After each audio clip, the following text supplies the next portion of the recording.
Hey guys, so I'm taking a break from writing The League of Style, the rest of the series.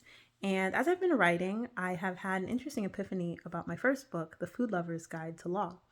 Some people ask me, I'm writing all these cases, I have these case books. Why do I need another book to teach me about the law? And what I often tell them is that it's interesting metaphor in the sense that the law is one big story.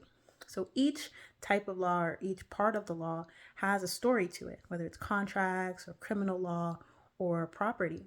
It's built on history. It's built on real cases with real people where judges have made holdings that are then used in cases moving forward.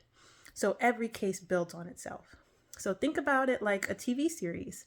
If you think about your favorite series, whether it's Gilmore Girls or Succession, there's all kinds of storylines that happen throughout the whole series. Every episode, something's happening. But if someone were to ask you, what's Gilmore Girls about? What's Succession about? You have kind of one big narrative that happens throughout the whole series. It's the same thing with law. There's so many cases that you're going to read for criminal law, for example. And you'll read each case and you're kind of reading an episode of something that happened interestingly in the law that has then been used in cases moving forward. But you don't really know where that fits into the grand narrative until you get to the very end of the semester when you've read all the cases. And then you're like, oh, okay, I see where that earlier case fit. The best way to do it is actually to read study aids and things like the Food Lover's Guide, which give you the grand narrative up front.